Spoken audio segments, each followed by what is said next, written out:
On today's show, Isaiah Mobley has been a standout in Las Vegas. We're going to talk about his performance and some other Cavsy things on today's show. You are Locked On Cavs, your daily Cleveland Cavaliers podcast.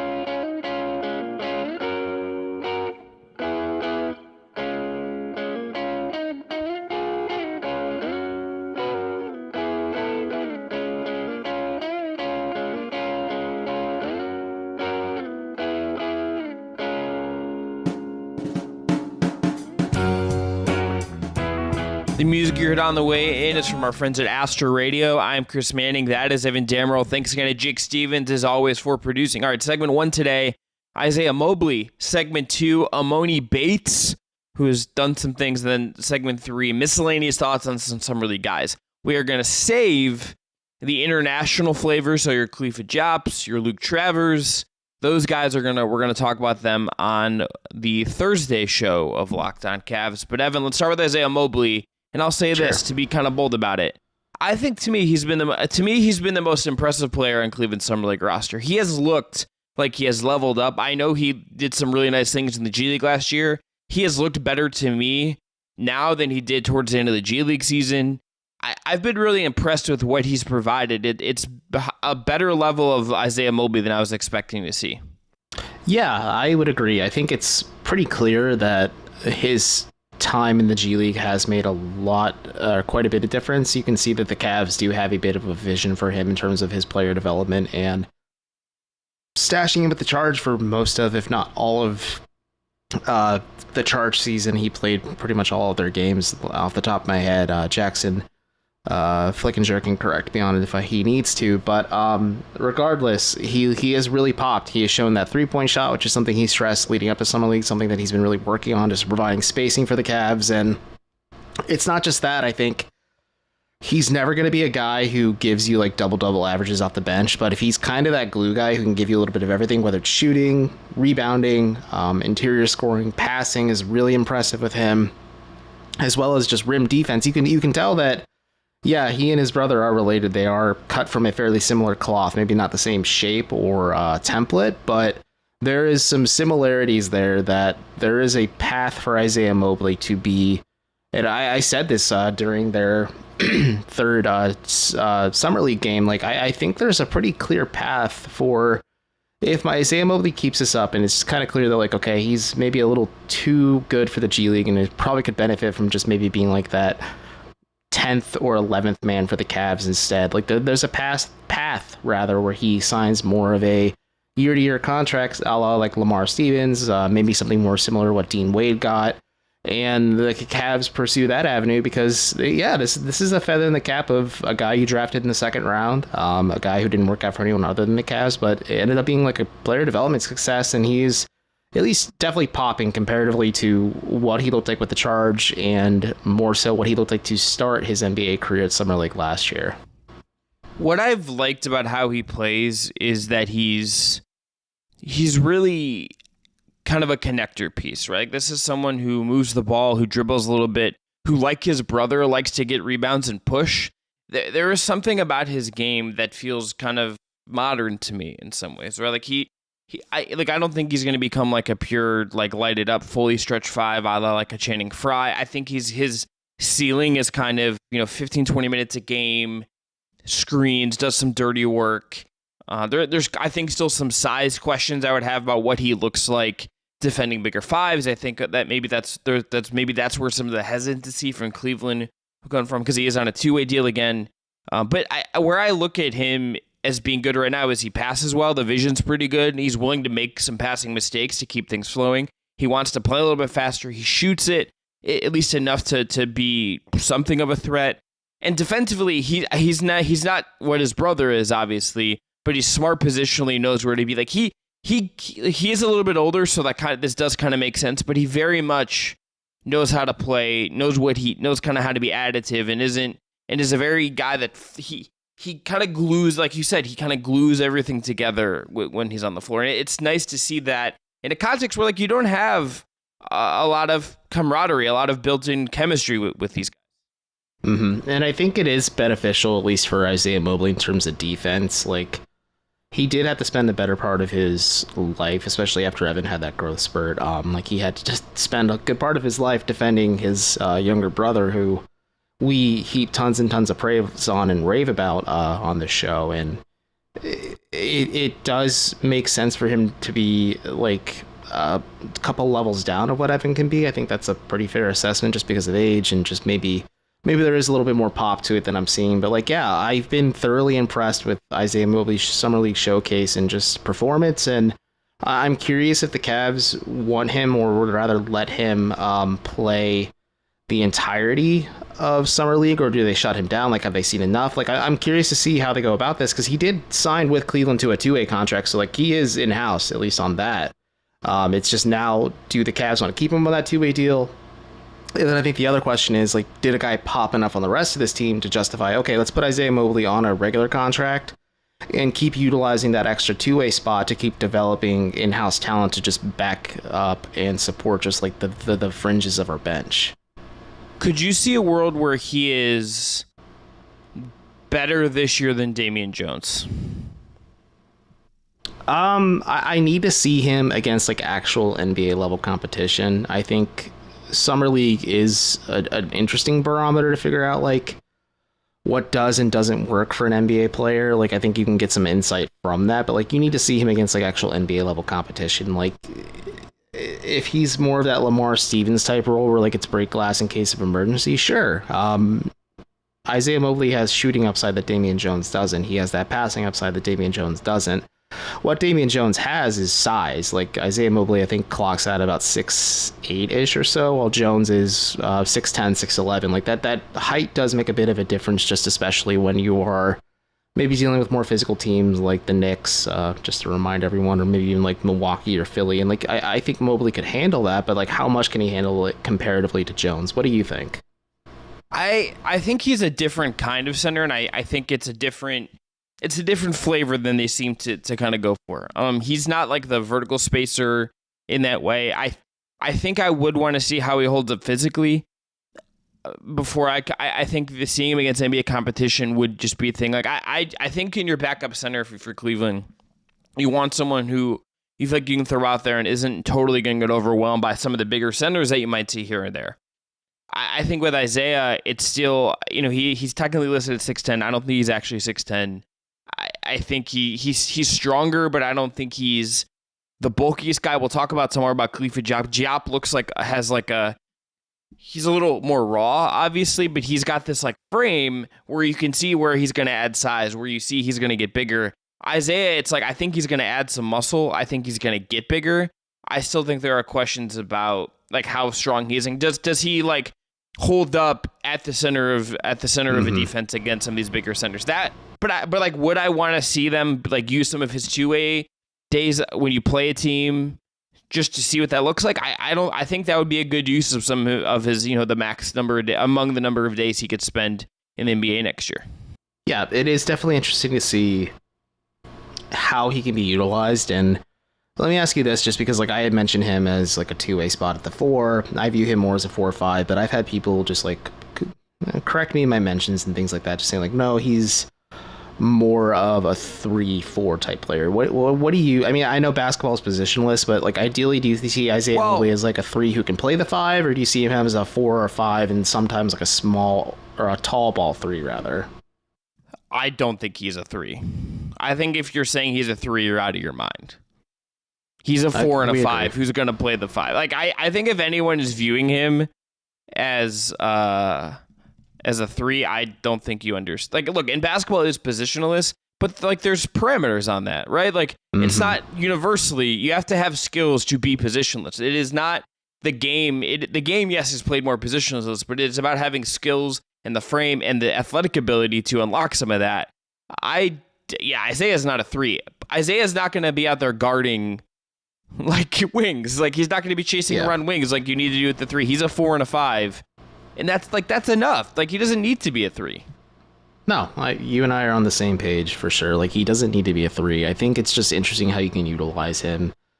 Smart note as well, just like he does interestingly kind of function as a dude that at least has that on-court chemistry with his younger brother. So like there is that familiarity, a little bit less of a learning curve. And I doubt we see it a ton this season, but I would never be opposed to see the Brobley lineups at times, just because I think it'd just be fun just to kind of see like, okay, maybe there's something they both know about each other that none of us do, and they can kind of just like make it flash for a split second or two.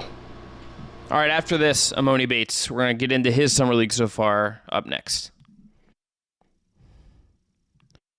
Today's episode is brought to you by Ibotta, which is such a great way to get cash back for the shopping you're already doing. It is officially summer, and a new season means new clothes, but your closet shouldn't be the only thing growing when you make those purchases. Now you can watch your cash grow back more with each purchase with Ibotta.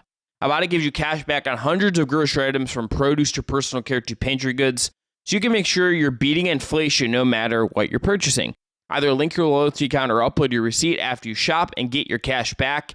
It is that easy. The average Ibotta user earns over $120 a year. That could cover the cost of an entire shopping trip, or you could use the cash back to pay for some of that flight you've been eyeing, the game you're dying to go to, or the fancy dinner you've been craving. Other apps that give you points don't amount to much. With Ibotta, you get real cash back. You can cash out on your bank account, PayPal, or gift cards. You earn cash back on hundreds of online brands and retailers too. So when you start with Ibotta, you shop at Lowe's, Macy's, Sephora, Best Buy, and more. Right now, Ibotta is offering our listeners $5 just for trying Ibotta with the code LOCKED. Again, when you register, use that code LOCKED for $5 free from Ibotta.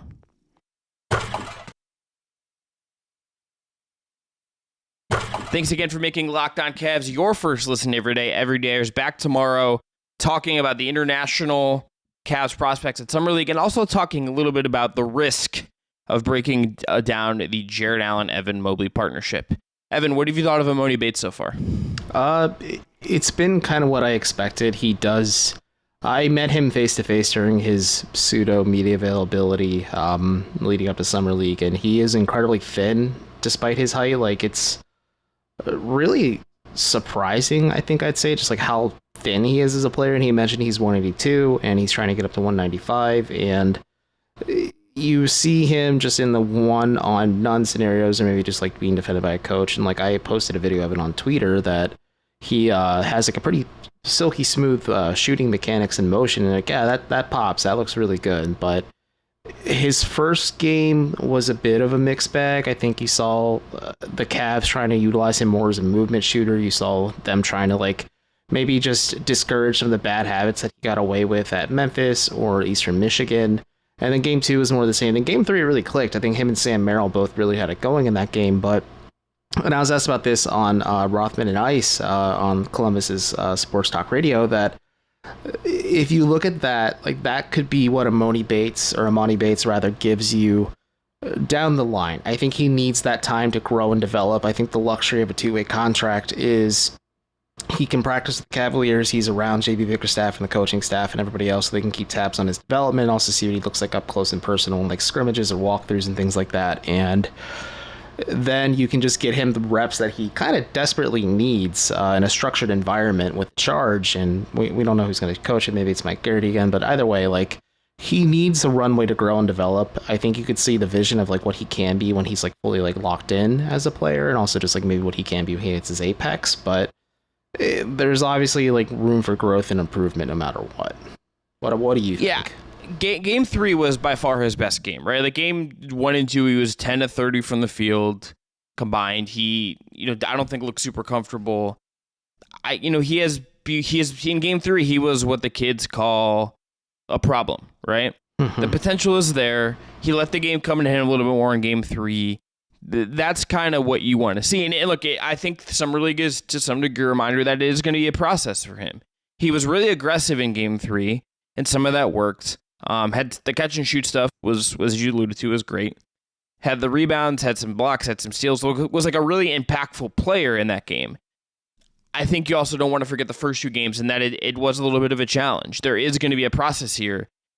And to me, it still feels like by far the best thing for him is going to get to go to do some of this stuff, expand himself, get comfortable, work on his body, work on his frame in the G League. He is on a 2-way deal. He's going to have that opportunity, work out in independence as well, be in that organization. That I think is the good thing for him. I almost in some ways am looking ahead to next year when I assume he'll be back at Summer League. He'll be 20 at that point. And just seeing what he looks like a year from now, I think will be the cool part of this, because there's clearly talent there. There's clearly flashes there. And obviously there's been some weird stuff there. He's not, I don't think, particularly good yet, but like there's things he does well, and there's moments like this where he can pop. And it's encouraging that he did have a game like this at Summer League at all. Yeah, I agree with you. Like, it is encouraging that he just had a game like that outright. More than anything, the fact that, you know, he's only going to be 20 years old heading into next year's Summer League, like, I think that's just kind of the part that people like understate a little bit when it comes to Emoni Bates, is the fact that he was a player that reclassified to join Memphis at 17. Like, he's incredibly young. I think there's just like a lot of that's like the maturity issue for sure. Just like he needs to grow up as a professional and just kind of learn how the ebbs and flows of this works. And I don't think he had the benefit of structure in either Memphis or Eastern Michigan. So I'm curious to see how he develops as a player. You read his story and you kind of empathize with just the weight of the world that everybody but Emoni Bates put on himself, and you empathize with that quite a bit, and you root for him as a person, and you want to see him succeed. And if this clicks and this works out, like that's a win for Cleveland. And Kobe Altman did say it best, like, they don't expect the next Kevin Durant from Emoni Bates. They just expect him to be Emoni Bates and just provide them shooting at the wing and just be a guy that fits into what they're building. That's a pretty top heavy team to begin with. Last thing about Bates, what do you as the skill with him you're most looking forward to seeing how it progresses? I'm interested to see how he looks more so defensively. That was one of his biggest issues at both of his years in college. And Andy Bailey's on the show. I think if you ask anybody this, that's even affiliated with basketball in any form, defensive mostly is an effort thing, and Bates has the physical frame to defend at the high or at a higher level, at least positionally. But more than that, he did mention, like, hey, I need to put on weight and make sure, like, I ensure that I have the size and capability just to defend at my position, whether it's the 3 or the 4. So I want to see how he grows and just kind of blossoms as a player. And I think the offensive stuff's going to be there, and that's going to be a bit of a work in progress to figure out what he is offensively. But, like, defensively, I think the frame is there. It's just, can the Cavs hammer that home, like, hey, this is a defensive first team. If you play defense, you're going to get minutes no matter what. And that way, that can kind of give him a pathway to get minutes on the floor and score. But it's going to be just the size of it and just how he defends players at the 3-4 spot. What about you? It's defensively. Like, I think that ties hand in hand for me with the frame and how much bigger he gets. He at 6'8", like, theoretically, he has the size to defend multiple spots to be someone that can do that. But, like, he's right now, if you put him defending any kind of small ball 4 right now or a bigger wing, he's going to take a shoulder to his chest and get obliterated. Like, he's just not strong enough yet. So a year from now, if he gets to 195, if he gets to 200, 205, and he gets to 2 bills, gets stronger and can handle some of that, and then that leads to him looking a little bit more functional defensively. And I think as long as JP Bickerstaff is the Cavs head coach, there's not a path for him to be a rotation guy, I think, unless he really figures out how to be a good defender. So I think it starts there for me too. All right, after this, let's talk about some of the other kind of not random, but miscellaneous guys on the roster. That's Sam Merrill, Sharif Cooper, and Pete Nance. Talk about that next. All right, Evan, let's start with Sam Merrill. I don't have a ton to say. He lit it up in Game 3, and I really just kind of think, as much as I think he has limited upside, he's a little bit older, I think you could do worse as like a 13th, 14th guy on the roster when you've prioritized shooting this summer. If he's like your break glass in case of emergency, like, shooter, that's okay. I think that can work for you. Yeah, I agree. Like, there's a path to that working for the Cavs. And just more than anything, like, it's clear that he has the luxury compared to, other than Isaiah Mobley, of just having that experience within Cleveland's system or ecosystem, whether it's with Charge or the Cavs, and also just, like, has a leg up on the rest of the competition. He did stress during his media availability and just, like, whatever he spoke with Charge, that it was always just, like, tough for him because, like, he dealt with some legitimate injuries, heading into his time at the Charge, like a lot of it was a rehab and recovery and just kind of finding his footing and familiarity and comfort out there. But he has this ability with the Charge to be a bit of a flamethrower. I think there is a leash for him to keep growing and developing. I think it's interesting just because he has like an existing relationship with Max Struss, and he mentioned like that's a guy because they have the same agent, but like it's a guy he studied quite a bit on how to be effective as an NBA player. And he said like, yeah, it's movement shooting. Like, I think that's how I can find my niche and my role with this team. And you certainly saw it quite a bit with the Summer League Cavs so far. The Game 3 being like the greatest example of this, but there's obviously still room for improvement no matter what with any of these guys. But like, if you had to like rank the prospects like on the Summer League squad, like Isaiah Mobley, yeah, I see him joining the roster soon. And then like Sam Merrill may not be like immediately after, but it wouldn't surprise me if he ends up on the Cavs in some capacity soon. I just can't use the word prospect for him because he's 27. That's fair. He's older. Like he is what he is, I think, more than even like a Sharif Cooper or like an Isaiah Mobley, or like obviously more than a Travers or a Bates or Jap or a Nance. Like he kind of is what he is, and I think if he's on your roster, he's there to do one thing and one thing only, and that's shoot threes. Sharif Cooper, he was really impressive with the Cleveland Charge last year. I still just, even though like, and he's doing well in Summer League for the most part, I like his speed, I like his athleticism, put up some big numbers. Mm-hmm. I just can't help but like think his path to being a backup NBA guard, it's really hard. And I would just say, like, in a world where the Cavs took undrafted free agent Craig Porter Jr. and gave him a two-way deal, yeah, and like didn't go the Cooper route, to me that says something about what Cleveland's thinking about Sharif. Oh, I agree. I think it's hard enough as is for a guy like Sharif Cooper, who is a score first, very small point guard. I think people are like, oh man, the Cavs need to sign him to a two-way deal. It's interesting to see how he developed with the Charge. I think a lot about how like JB Bickerstaff encourages Darius Garland rather to be aggressive without being chaotic, and I wonder if like they try to preach the same principles to Cooper. And there are moments you can see like the playmaking upside, and he is an older prospect, so I shouldn't say upside too much, but like there's playmaking ability there and there's like vision there, but he just gets tunnel vision sometimes. And I think just the numbers he puts up at Summer League are a little misleading, because I think maybe Garrity's running more of a guard-friendly set and system sometimes with Cooper on the floor, but there's only so much room. And as you said, like Craig Porter Jr. was signed to a two-way contract almost immediately, whereas like Sharif Cooper's always been available in the back burner and like wasn't the first like true like choice and or option for the Cavs. And I think that maybe says how they feel about Sharif Cooper long term is more like I don't know if he ever sticks to the Cavs. He's like a scorer first six-man guard for them, but like Craig Porter Jr. shared like, yeah, no, the coaching staff and the front office told him like there is a vision for his development where he can become a bench guard behind Darius Garland and Donovan Mitchell, not next year, but maybe like 2 years from now. And like there's a path for him to develop, whereas like Sharif Cooper, I don't think I've really heard that kind of just like strong of an endorsement just coming from him directly. Quickly on Porter Jr., 22 minutes the other night, came off the bench, 12 points, 6 assists, 7 boards, 6-11 from the field, 0 of 1 from 3. He's been all right. Like I've liked how the energy he plays with. I think his Summer League is obviously, he's coming off the bench. He's not like the focus of anything Cleveland's doing, but like was more efficient than Cooper was against Memphis. Has been, I'm intrigued by his frame and kind of what he's done so far. I think intrigued is a good way to put it. He's a bigger, not like a super big guard, but like he's a dude that like when it became known that he worked out for the Cavs during the pre-draft process, like you're like, yeah, okay, I can see a bit of the vision here for him as just like a player or a prospect rather. And you're like, okay, this could be a little bit of something. Like maybe the Cavs are cooking with grease here. And they are able to maybe just flesh something out a little bit more in terms of just what Craig Porter Jr. can be as a player.